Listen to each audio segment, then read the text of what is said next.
Meu nome é Cristiane Mussi e hoje eu vou falar um pouquinho a respeito da qualidade e segurança dos produtos e serviços exigida pelo Código de Defesa do Consumidor. O Código de Defesa do Consumidor ele traz uma grande preocupação com a proteção e saúde do consumidor. Afinal, o Código tem como princípio a dignidade humana, a preocupação com que o consumidor não sofra nenhum dano à sua saúde e segurança.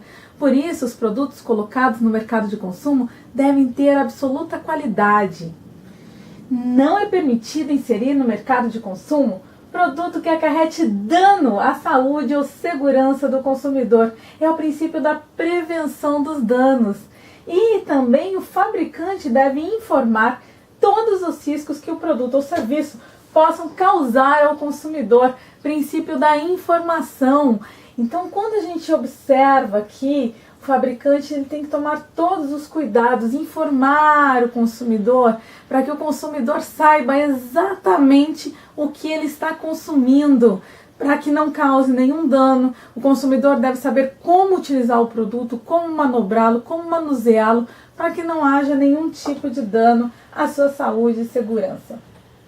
O artigo 8º do Código de Defesa do Consumidor diz o seguinte: os produtos e serviços colocados no mercado de consumo não acarretarão riscos à saúde ou segurança dos consumidores, exceto os considerados normais e previsíveis em decorrência de sua natureza e fruição, obrigando-se os fornecedores, em qualquer hipótese, a dar as informações necessárias e adequadas a seu respeito. Parágrafo único. Em se tratando de produto industrial, ao fabricante cabe prestar as informações a que se refere esse artigo através de impressos apropriados que devam acompanhar o produto. Bom, o artigo 8º do Código de Defesa do Consumidor, ele está falando o seguinte: produto e serviço colocado no mercado de consumo não podem acarretar riscos, danos à saúde e segurança do consumidor. Ponto.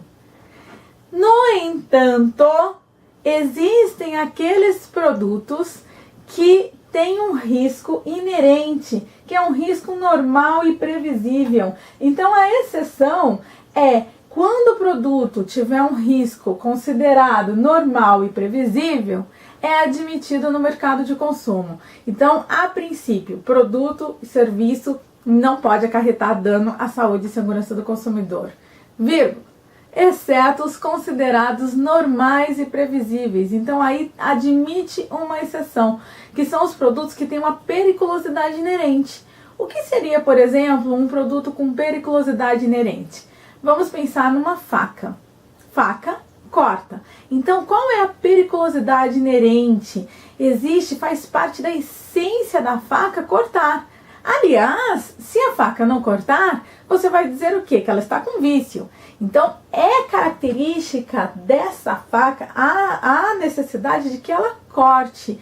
Existe risco? Existe, mas é um risco que faz parte da característica dela. Então, aqui uma observação: mesmo que o produto acarrete um risco normal e previsível à saúde e segurança dos consumidores, o fornecedor deverá dar as informações necessárias e adequadas a seu respeito. Então, o princípio da informação é absoluta. Peraí, o fornecedor vai ter que informar que a faca corta? Gente, para o fornecedor não ter problema algum, ele tem que dar mais ampla informação. Então, quanto mais ele informar o consumidor, mais ele se protege. Então, ele deve colocar que a faca é cortante, sim, para que não haja problema. Claro que num caso concreto vai ser analisado se seria possível o consumidor saber ou não daquela característica do produto, se realmente é inerente ao produto. Então, nós vimos que pelo artigo 8º do Código de Defesa do Consumidor, os produtos não podem acarretar riscos à saúde e segurança dos consumidores, exceto os considerados normais e previsíveis, ou seja, com periculosidade inerente.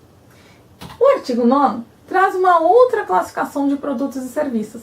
Ele fala de produtos e serviços potencialmente nocivos ou perigosos. Tá aí o artigo 9º, o fornecedor de produtos e serviços potencialmente nocivos ou perigosos a saúde ou segurança deverá informar de maneira ostensiva e adequada a respeito da sua nocividade ou periculosidade, sem prejuízo da adoção de outras medidas cabíveis em cada caso concreto.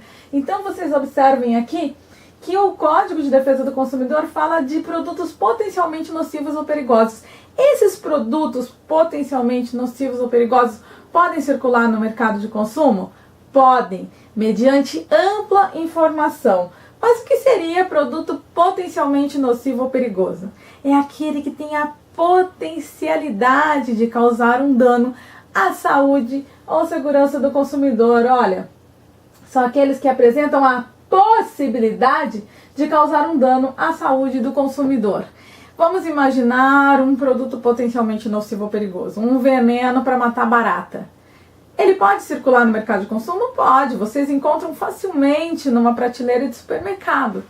Ah, então pode, mas, de acordo com o CDC, deve haver ampla informação. A informação deve ser ostensiva, se possível, colocar até desenho ilustrativo de como utilizar esse produto. Então, pode circular, vírgula, mediante ampla informação.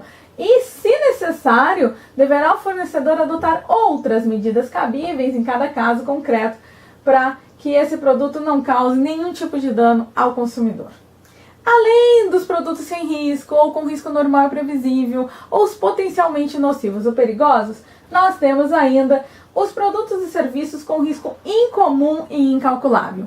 Com risco incomum e incalculável não podem circular no mercado de consumo. É a chamada periculosidade exagerada, porque mesmo que haja informação, esse produto vai causar dano ao consumidor. Então não podem circular no mercado de consumo. Olha só, o fornecedor não poderá colocar no mercado de consumo produto ou serviço que sabe ou deveria saber apresentar alto grau de nocividade ou periculosidade à saúde ou segurança, artigo 10 caput do CDC. Então, periculosidade exagerada, além do que é normal, mesmo informando o consumidor, ele vai ter dano à sua saúde e esse produto não pode circular no mercado. Mas, às vezes, acontece do produto ser um produto sem risco ou com risco normal e previsível, e depois de inserido no mercado de consumo, descobrem que ele tem um risco muito maior. Na verdade, ele tem algum defeito que ocasiona um risco. Por isso que a gente fala que é um risco adquirido. Não faz parte da natureza do produto. É um produto ou sem risco ou com risco normal e previsível, mas depois de colocado no mercado de consumo, o fornecedor descobre que ele tem um problema e esse problema pode acarretar grande dano ao consumidor. Então, nesta hipótese é feito o que nós chamamos de recall, chamar de volta o consumidor para a troca, para a substituição do produto ou de parte dele, para que não ocasione danos aos consumidores. Então, vamos imaginar um carro que depois de ser inserido no mercado de consumo, o fornecedor descobre que ele tem um problema no dispositivo de segurança, no cinto de segurança. Então, o que o fornecedor vai ter que fazer? Chamar de volta o consumidor. Qual consumidor? Todos aqueles que adquiriram um produto daquela série. Por quê? Como hoje os produtos são feitos em massa, há uma massificação da produção, percebe-se que se um deles tiver um problema, toda aquela linha toda aquela série está com o mesmo problema. Então, se foram produzidos 1000 carros, deve ser feito o recall desses 1000 carros. E como que é feito o recall? Quem paga o recall? Bom, o fornecedor, ele arca com todo o custo do recall. E o recall deve ser feito mediante anúncio publicitário, onde todas as formas possíveis. Então, seja jornal, seja televisão, todas as formas possíveis o fornecedor deve fazer esse recall. Então, analisem aqui. O fornecedor de produtos e serviços que, posteriormente à sua introdução no mercado de consumo, tiver conhecimento da periculosidade que apresentem, deverá comunicar o fato imediatamente às autoridades competentes e aos consumidores mediante anúncios publicitários, é o chamado recall. Vamos chamar de volta. Parágrafo 2º. Os anúncios publicitários a que se refere o parágrafo anterior serão veiculados na imprensa, rádio, televisão, às expensas do fornecedor do produto ou serviço. Parágrafo 3º. Sempre que tiverem conhecimento de periculosidade de produtos ou serviços à saúde ou segurança dos consumidores, a União, os Estados, o Distrito Federal e os municípios deverão informá-los a respeito. Aí então o CDC chamando a responsabilidade o Estado para ajudar a efetivar esse recall. Afinal de contas, os consumidores não podem ser lesados. Nós tivemos um caso famoso de recall que foi na década de 80, era um produto chamado Enjoy Sex 69, que era um anticoncepcional. O que aconteceu? Depois de inserido no mercado de consumo, eles descobriram que ao invés de evitar a concepção, ele aumentava em 80% as chances da mulher engravidar. Agora imagina, a mulher compra um produto, um anticoncepcional, para não engravidar e depois descobre que aumenta em 80% a chance dela engravidar. Então as mulheres ficaram desesperadas, a maioria engravidou e gerou uma indenização bilionária. Neste caso, como que é feito o recall? Bom, neste caso, o fornecedor ele vai falar: atenção, mulheres que adquiriram o anticoncepcional tal, linha tal, série tal, favor procurar um médico. Porque não adianta trocar o produto, não adianta, né? Provavelmente essa mulher está grávida, então, meu bem, procure o seu médico. E aí, o que a mulher faz? Bom, se ela tiver engravidado, ela vai ter direito à indenização. Eles pedem uma indenização até a criança completar aí 18 anos de idade. Muitas mulheres nem poderiam ficar grávidas porque tem problema de saúde. Então tudo isso vai ser analisado no caso. Os requisitos então aqui para o recall. Primeiro, o conhecimento da periculosidade deve ser posterior à colocação do produto ou serviço no mercado de consumo, senão é crime. Se o fornecedor sabia que tinha periculosidade e colocou no mercado de consumo, é crime. É feito recall, que significa o que? Chamar de volta os consumidores para reparo, troca ou retirada de produtos ou serviços do mercado de consumo. Os anúncios publicitários serão veiculados na imprensa, rádio e televisão, às expensas do fornecedor do produto ou serviço. E como vocês sabem, sempre que tiverem conhecimento, a União, o Estado, Distrito Federal e municípios deverão ajudar a fazer recall. Agora eu pergunto, o consumidor estava viajando, não ouviu o recall e simplesmente depois ele se acidentou. O fornecedor é responsável? Ele responde por isso? Sim. Mas e se o fornecedor deu apenas 30 dias para o consumidor procurá-lo? Não vale esse prazo. Agora vamos lá. O fornecedor avisou o consumidor e tem como provar que o consumidor foi notificado disso. Ele recebeu uma carta por escrito chamando ele para fazer o recall. O consumidor assinou essa carta, não apareceu e se acidentou. Pergunto, o fornecedor ainda é responsável?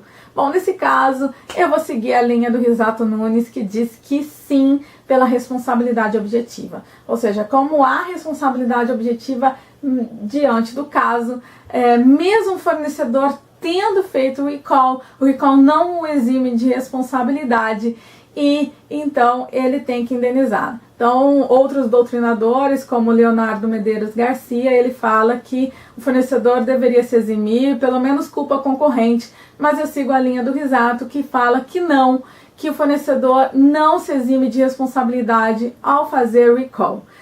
Então, fica aí a dica a respeito do recall e, claro, nós esperamos não passar por uma situação dessa, porque realmente quando acontece o recall, alguém já se machucou, alguém já se acidentou e esperamos que não seja você. Muito obrigada pela atenção e até a próxima!